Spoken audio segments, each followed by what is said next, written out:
Hi, Michelle. It's Easter. Almost. Yeah, at yours, it's Easter already. That's It's right. Sunday here. Yep. Saturday night at mine. Did you already paint some Easter eggs? No, I haven't, but I would think that you might be with some wonderful children in the house. I did not. I, I must admit, I did not because I didn't have the time. But I baked a cake today, a big chocolate cake, because we are invited at the family tomorrow. So, but talking about painting, I think we are going to dive into creativity today with a person who is really, really creative. But she doesn't paint on eggs or canvas, or maybe she does, but usually she paints on bodies. So let's welcome Adriana Dee Evans. Good evening. Good evening. Or maybe I should say grüezi. Yeah, greetings. Hi. Adriana, talking about creativity, about colors, that's something you are really in. You were born in Lisbon, Portugal. You grew up in Switzerland, and therefore you speak seven languages fluently: English, German, French, Swiss German, Portuguese, Italian, and Spanish. And you're currently learning Luxembourgish, right? Yes, that's right. Yeah, and your passion for art and photography has actually showed you a new way of life.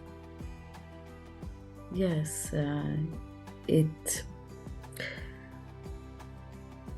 I think it's something that always has been in my life since very young age, but it got lost for a few years, and it brought me back to life 10 years ago, I would say.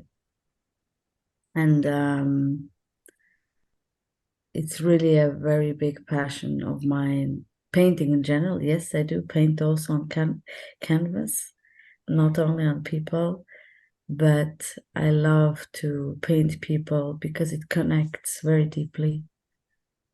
It helps us to connect on a very deep level that usually you would maybe encounter in a massage non-verbally. But because I'm using colors and I'm painting, there's also a dialogue going on.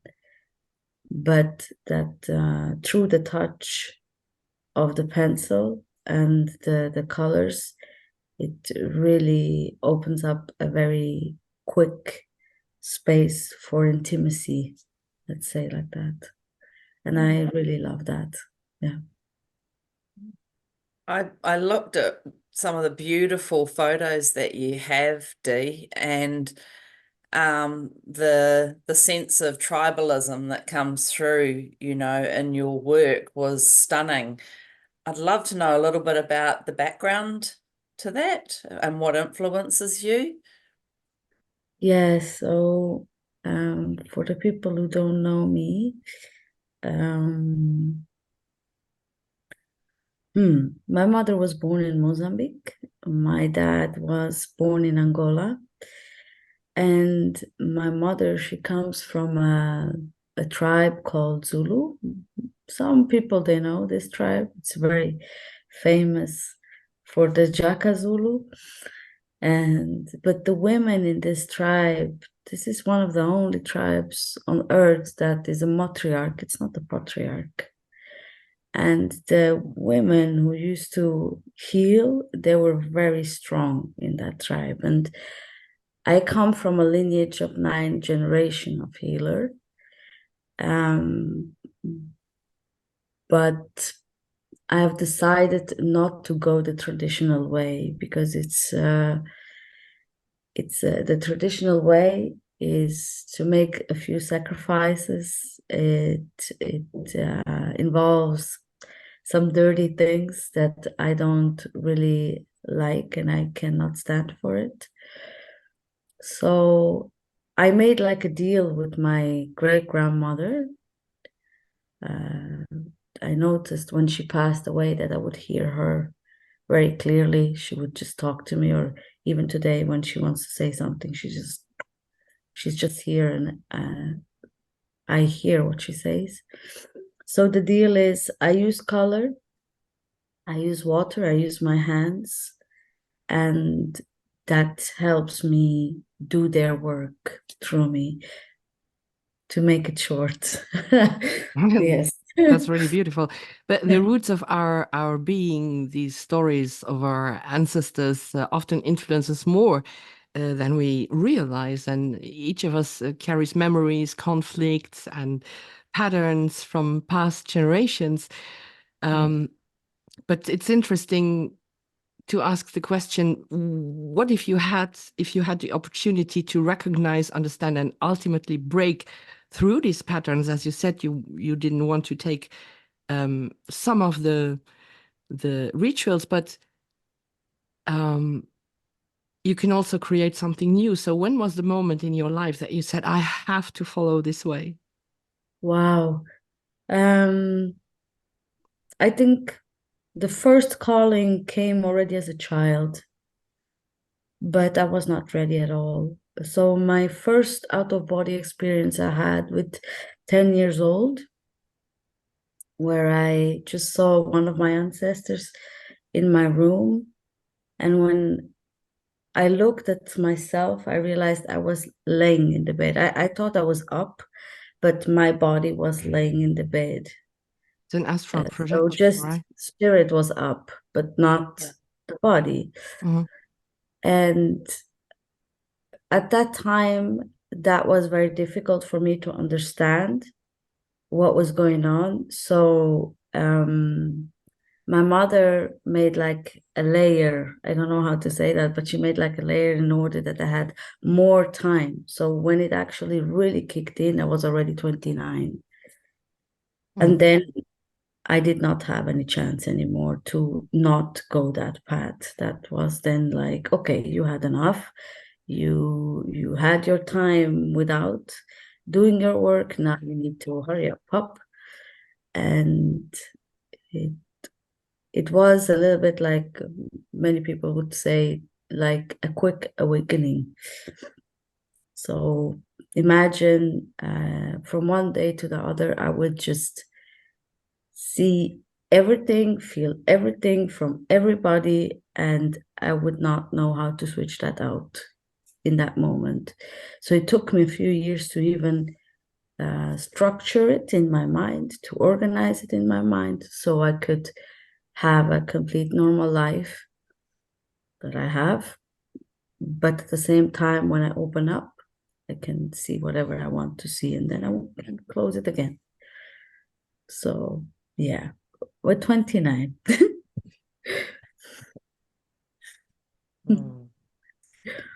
And I'd love to know a little bit more about how you offer your work. I can imagine that one-on-one is quite straightforward, but if you want to offer yourself to a group, Yes.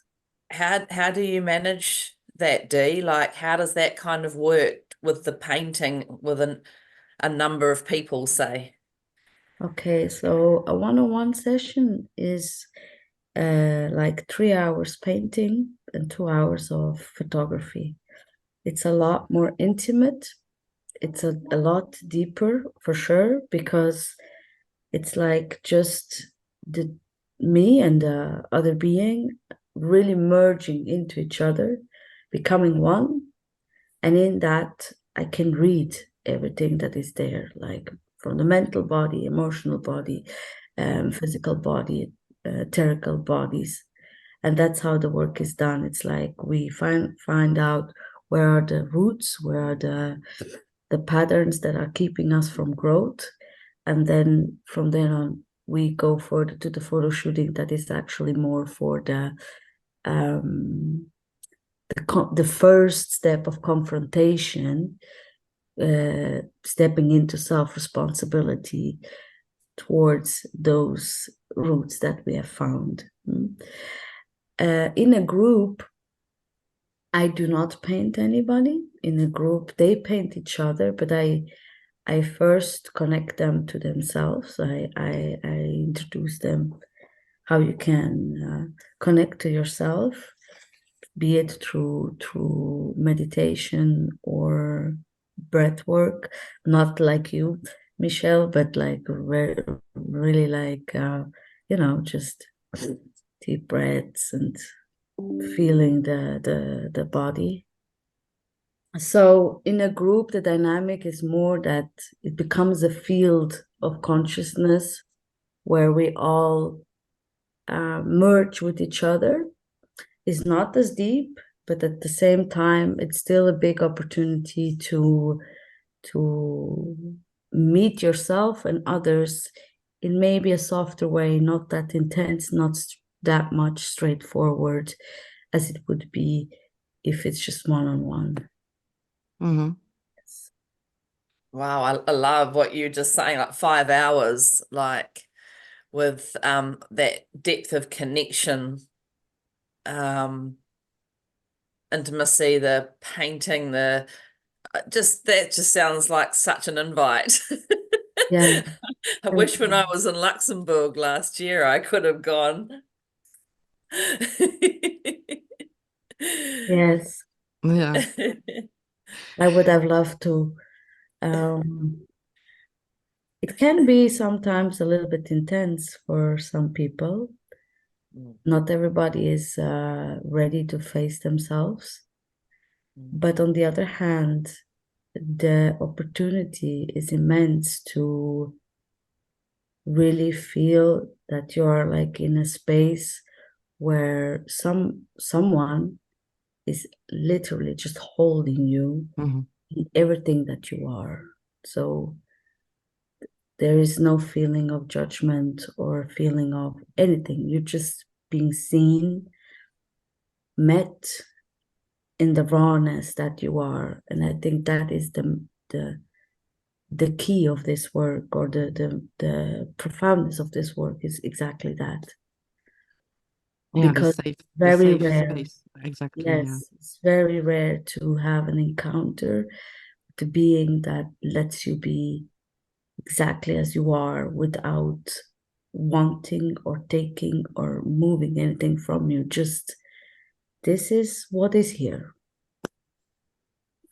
It's amazing because no matter what you are trying, from talking about different tools to get into that space, because I think that's the key. As you said, many people are searching for themselves, Yes. and they are asking themselves the question, what is my purpose? And yeah, sometimes people search for the answer for several years and simply don't find it. But we all have been there. We all have been the feeling that we are somehow searching, but not knowing exactly what we are looking for. Who are we and what can we do? What is our mission, or, our passion in life? Is the path that I have chosen the right one for me or not? What is my destiny? What is my calling? I mean, you can always come back to the same point. The key to prosperity on all levels is recognize yourself, Yes. and foremost, the wonderful creator being that you are. We can all create, right? Mm-hmm. I would even add one thing more, like it's not just the discovery of who we are, is allowing others to meet us as who we are. Yeah. Because it's one thing to be honest towards ourselves. It's another thing, that is where magic happens, is when you go into a meeting as you without any filters. Then is where that is what we all seek. We seek this deep bonding connection, some through love, some through acknowledgement, some through success. It doesn't matter what we choose, but it's always the same. It's we want to be met in the truest parts of ourselves, and we keep ourselves always again away from it. It's very interesting. We fight it as much as we can. Yeah, we are disconnected from ourselves. Yes. But if we have not the connection to ourselves, we cannot connect with other people neither. So that's my belief. So it starts always, as we say, with you. Yes. Yeah. So, yeah.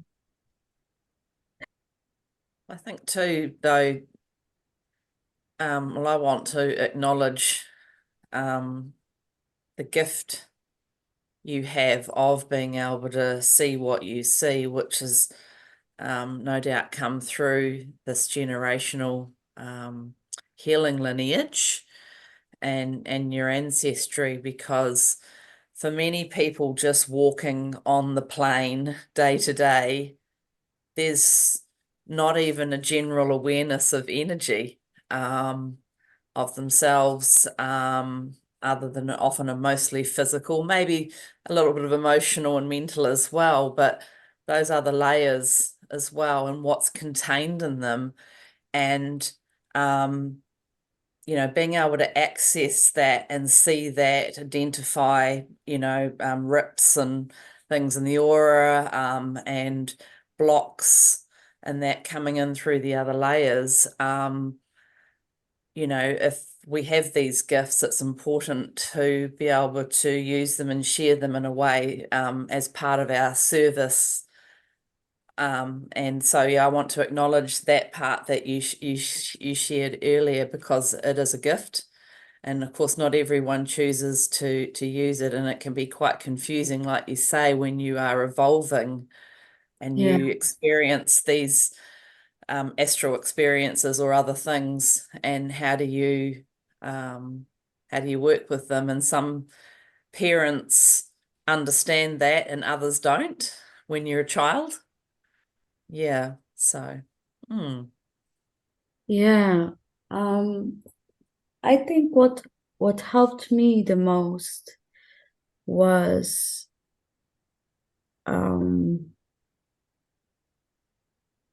there were two keys that my parents gave me. One key was to never put the how do you say that? Never put the carriage in front of the horse. yeah. So always let the life lead you. Do not try to go faster than life is calling you to go. And the second was that came from my mother. She said, you will only grow as long as you are humble. You lose your humbleness, you have lost growth. And this stick with me. That was like my floor where I could stand, because I had phases where I almost lost myself, like many people do, because ego can create a lot of weird distortions while you are opening up.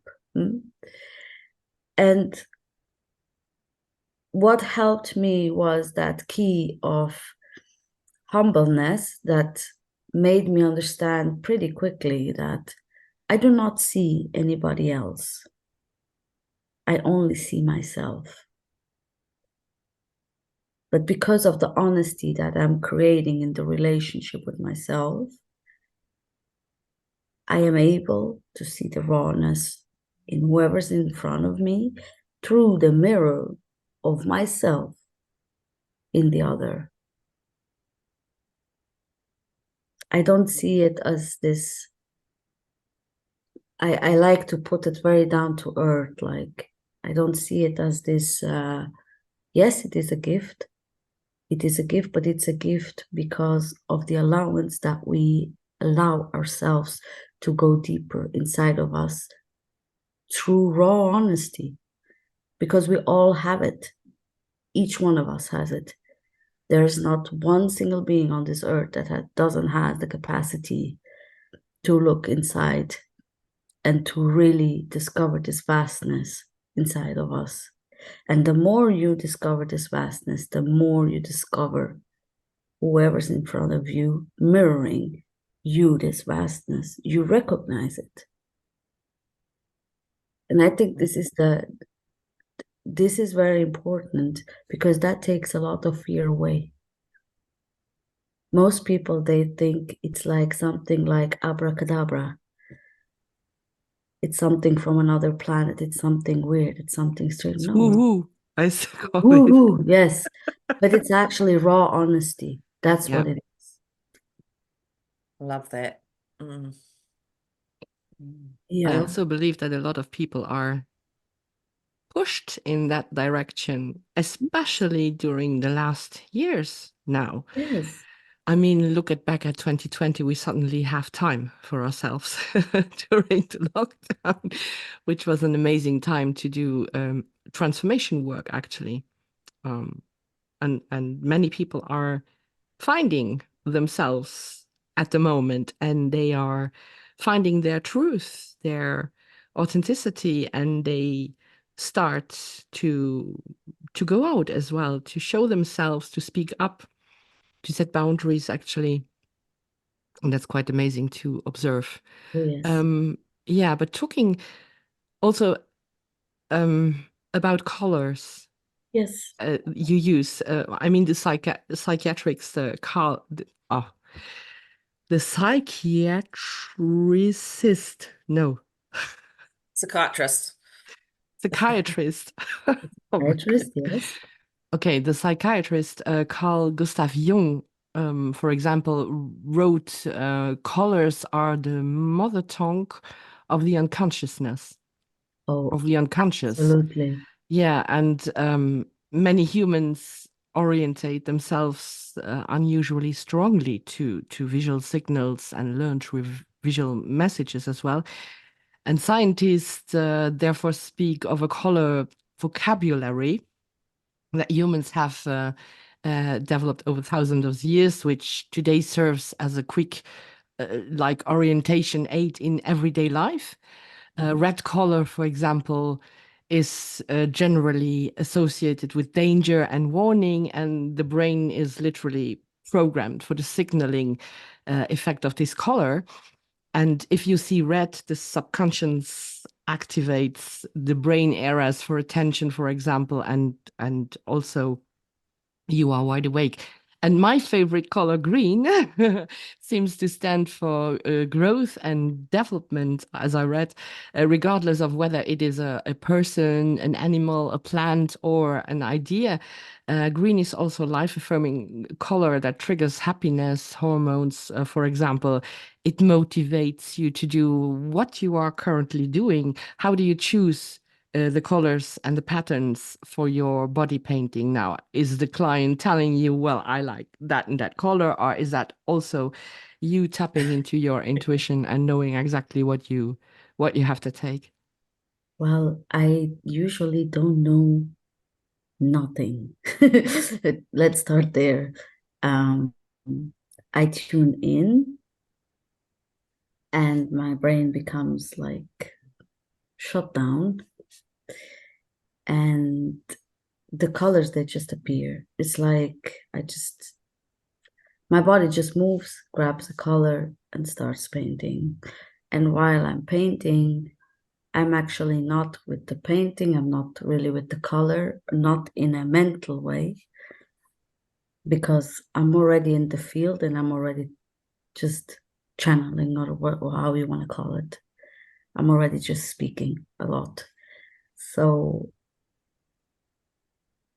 the colors and the forms, they all have a meaning, yes.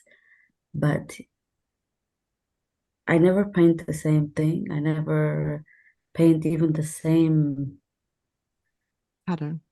You can have a certain similarity in it that must be my fingerprint that I leave there, but the rest is very individual. So you talked about red, how they see it. So for me, How it's red, written. how it's written, yes. For me, red represents passion, life, rawness, roots, also anger, big anger, Kali energy, like this destruction energy, but also this capacity of constructing something new, like from the ground, like it literally depends what tone of red or what tone of green, what tone of blue, because light blue can be serenity, for example, and calmness, and dark blue can be absolute authority. Okay. Dark green can represent something deep, and a light green can represent, for example, the lightness of the heart. And then it's like, it's like looking at the card, like a tarot card. And each time you look at it, it has a complete other meaning, because it's not important what is said to this card. What is important is the energy that is translating the energy of what is in the room. But of course, we all associate colors, like you said, with, for example, if I have a red color on the wall of my room, that will affect me. If I have blue, it will also affect me. If I use white, for example, every day, I will have like a shield. If I wear everyday black, I will be like, everything can come in. So colors, yes, colors have a big impact on us. But I think I use the colors mostly really as a tool to read in it. And it's each time as it is, just like very, yeah. It's just like when they ask me if I've ever read the manual of the camera, and I say no. Do you know how you have to put the ISO of the light, for the camera? I say no. I just use it. It functions. Don't ask me how. It just happens. I know that. Reading manuals. I just said that. I first try it out, and then afterwards, if it doesn't work, I read the manual. Yes, exactly. Yes. Oh, that's really great. Yeah. Dee, I've got a wee question for you, if you wouldn't mind sharing. What sort of things are especially helpful for you for your own well-being? Are there particular little techniques or modalities that you really love that are important for you? In general, in life, you mean? Yeah, like are there certain practices that you like to do to look after you regularly? Or maybe there's something that, you're actually curious about that you haven't tried yet, because we're really interested here about, the various ways for well-being. Yes. So it's always great to share when people offer wonderful things, what they do themselves. Yeah. Okay.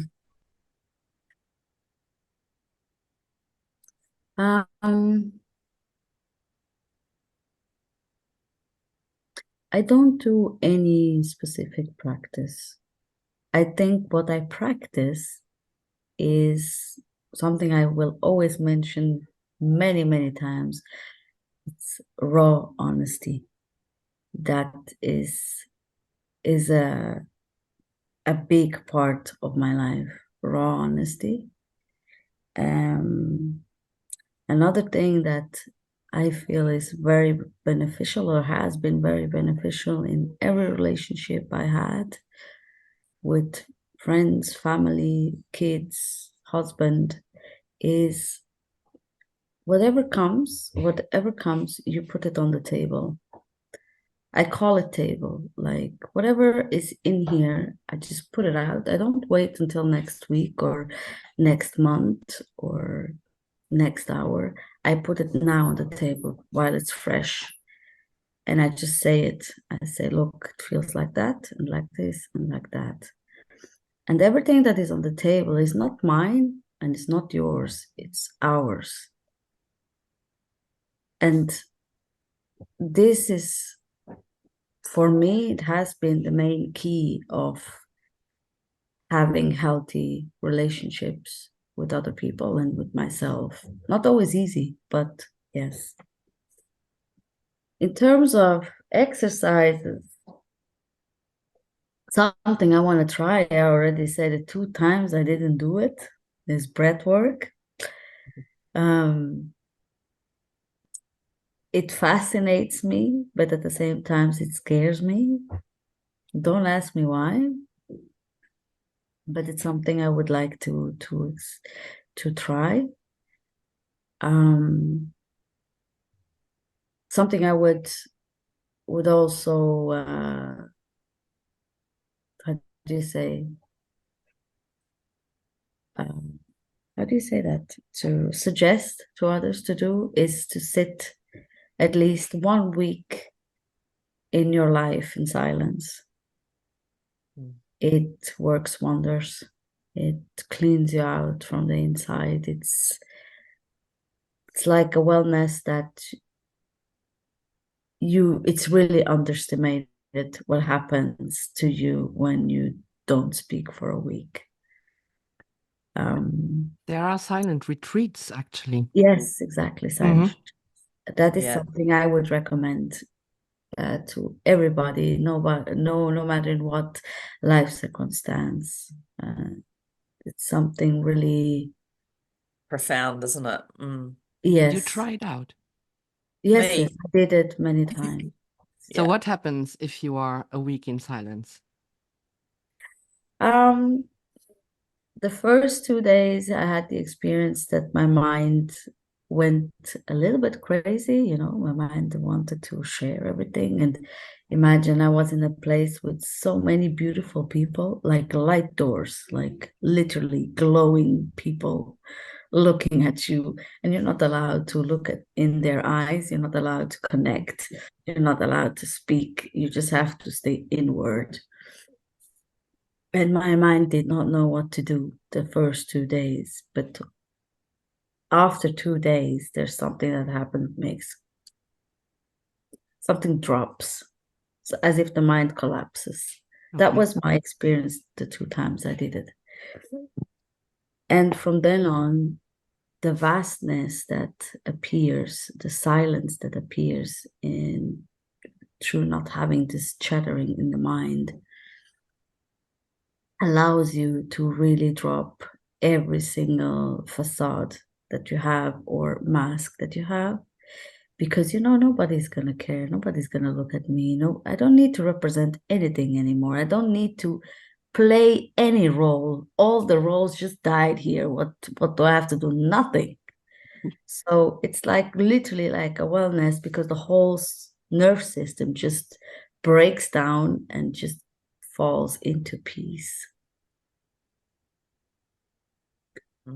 And once you're in it, you don't want to get out. When you come back to society, that must be heavy, no? Coming no, back from not at all. No? You just have you have patience of, I don't know, of a monk, like you can stand. I had the experience, I had to wait for somebody for over 3 hours. And I took it with the biggest smile. I was so happy. I was flying, like literally. So that's all actually what breathwork does. yes, To it's just amazing. resume it in a short Yes. way. Yeah. Yes. I mean, we are always at the same point, back at the same Yes. point, connecting to your own inner source. Yes, exactly. Yeah. Exactly. No. But you said you are afraid of trying breathwork, for example, and I always say just go with the call when it's there. people are always people are also afraid of silence. As you said, it could be confusing, it could be scary to your mind wants to share always. Ego always Ego tries to death. escape. Yes. It doesn't want to die at all.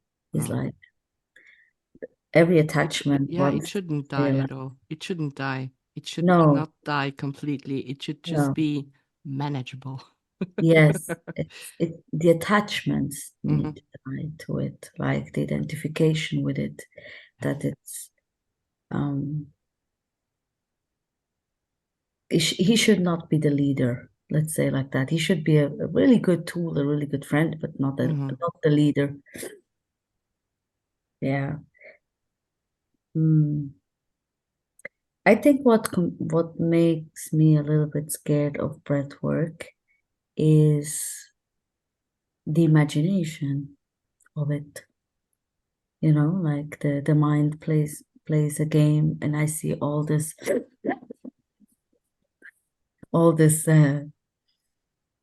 images, but there are so many ways of breathing. Yeah. But the first one that comes to my mind is the, and then yeah. You can dive in slowly.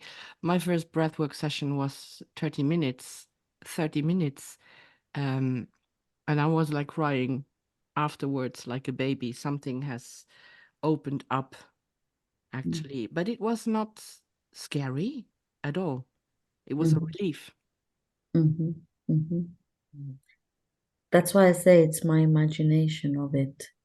Mm. I guess I think it brings me back to when I was around 14. I had a panic attack and I started to hyperventilate. So I really went into this place where the hands make really like that Mhm. because of the breath, because it's just like Because of that. the exhale, yes. Yes, exactly. Mhm. So there's a correlation I feel with that.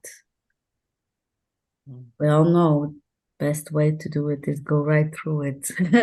Tetany usually happens when you force the exhale too much. Yes, Yeah. yes, exactly. So It's one of the symptoms of the side effects of breath work. But you see. not necessarily a bad one. Hmm. Hmm.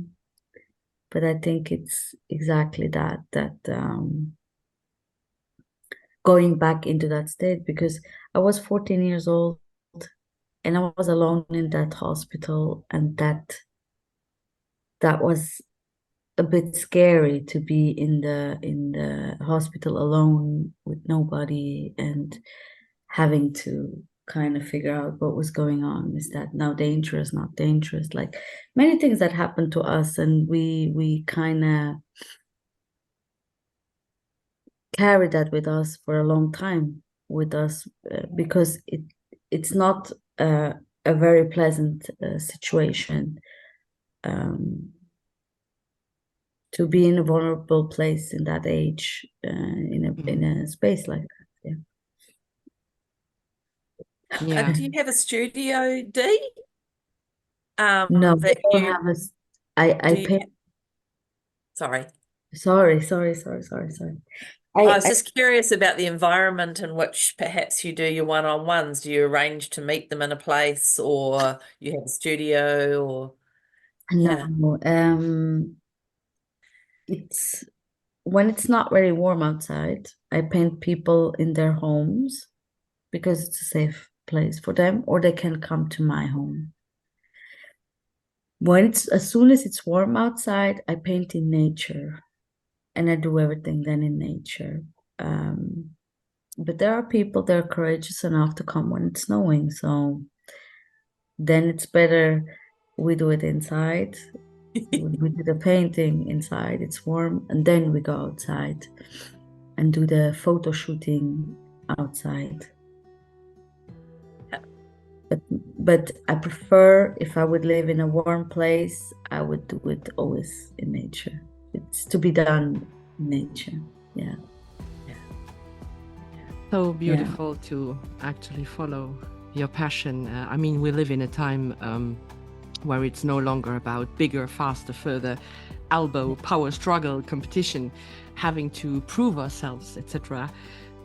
All of this is the energy of the small self, the ego, as we talked about. And when we are in a flow state and connected to our true self, instead of listening to the chattering, fearful mind, we can actually effortlessly achieve anything we want. And you don't have to spend a lifetime like meditating in a cave to achieve this. You can use the different tools. You can listen to the people on our Wildflower podcast who are telling us their story. So we are going to link Dee's Facebook site under the video down below. Have a look at the beautiful photos at the beautiful work she does. Thank you so much for being here today and talking about your wonderful work, Dee. Thank you so much for having me. Thank you. And thank you for your raw honesty. Oh, thank you. Thank you. That's much needed. Yeah. Right. So have fun. See you. You I love too. this. I love this. Thank you so much. Thank you so much. Thank you.